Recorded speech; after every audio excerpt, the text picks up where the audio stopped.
Hello friends, welcome to my channel. Friends, మీలో కనుక ఎవరైనా మన ఛానల్ని ఫస్ట్ టైం చూస్తున్నట్లయితే సబ్స్క్రైబ్ చేసి, లైక్ చేసి, కామెంట్ అయితే షేర్ చేయండి.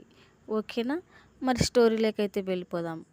అనగనగా ఒక ఊరిలో సాయంత్రం వేళ ఆకాశం ఫుల్ మబ్బులతో నిండిపోయి ఉంటుంది. అక్కడే బస్టాండ్ దగ్గర నిలబడి ఒక అమ్మాయి. ఆ అమ్మాయి పేరు నిహారిక. గాలి వాన చాలా జోరుగా వీస్తూ ఉంటుంది. వర్షం బాగా పడడంతో ఆ అమ్మాయి అక్కడ ఒంటరిగా నిలబడి ఉంటుంది. ఫోన్ అప్పుడే స్విచ్ ఆఫ్ అయిపోయి ఉంటుంది. చుట్టూ కూడా ఎవరు లేరు. ఆమె కళ్ళల్లో భయము, కొంచెం నిరాశ. అప్పుడే వెనక నుంచి ఒక గొడుగు ఆమెపై పడుతుంది. ఇలా తడిస్తే జలుబు వస్తుంది కదా అని వాయిస్ వినపడుతుంది. ఆమె తిరిగి చూస్తూ తెలియని ముఖం, కానీ చిరునవ్వు మాత్రం చాలా పరిచయమైనట్టు ఉంటుంది. మీరు అని అడుగుతుంది నిహారిక. నేను విహాన్, కొత్తగా ఊరికి వచ్చాను. ఆ రోజు కేవలం వర్షం కాదు, ఒక ప్రేమకు ఆరంభం. మాటల మధ్య పెరిగిన అనుబంధం రోజులు గడుస్తున్న కొద్దీ మొదట్లో హలో, తర్వాత ఎలా ఉన్నావు, తర్వాత నీతో మాట్లాడకపోతే రోజు పూర్తవదు. నిహారికకు పుస్తకాలు ఇష్టం, విహాన్కు సంగీతం ఇష్టం. ఒకరోజు చెట్టు కింద కూర్చొని అతను గిటారు వాయిస్తూ ఉంటాడు. ఆమె కోసం ఒక పాట ముగిసేలోపే ఆమె హృదయం ప్రేమలో పడిపోయింది. ఒప్పుకున్న ప్రేమ.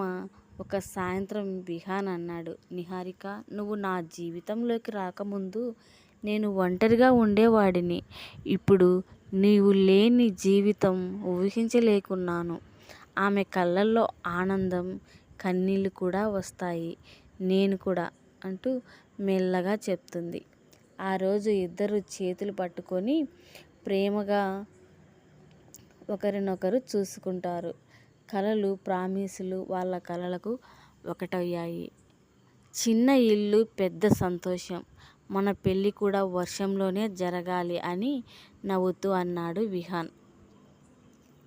అవును, ఎందుకంటే మన ప్రేమకు వర్షమే సాక్షి అని ఆమె కూడా చెప్తుంది. విడిపోవాల్సి వచ్చిన రోజు, ఒకరోజు విహానికి హైదరాబాదులో జాబ్ వచ్చింది. ఇది అతని డ్రీమ్. కానీ ఆమెకు దూరం. బస్టాండు అదే వర్షం. నన్ను నమ్ము, నేను తిరిగి వస్తాను అన్నాడు. బస్సు కదిలింది. ఆమె హృదయం మాత్రం అక్కడే నిలిచిపోయింది. దూరం మొదలైంది. మొదట్లో రోజు కాల్స్, తర్వాత బిజీ అని మెసేజ్, తర్వాత 2 రోజుల గ్యాప్. నిహారిక హృదయంలో భయం మొదలైపోతుంది. అతను మారుతున్నాడా?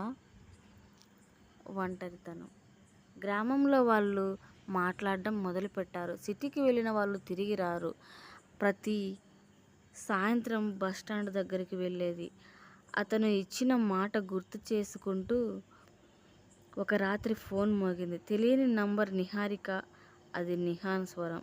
కొంచెం టైం ఇవ్వు, నీ కోసం వస్తున్నాను. ఆమె కళ్ళల్లో మళ్ళీ ఆశ వెలిగింది. తిరిగి వచ్చిన వర్షం. కొన్ని నెలల తర్వాత మళ్ళీ వర్షం.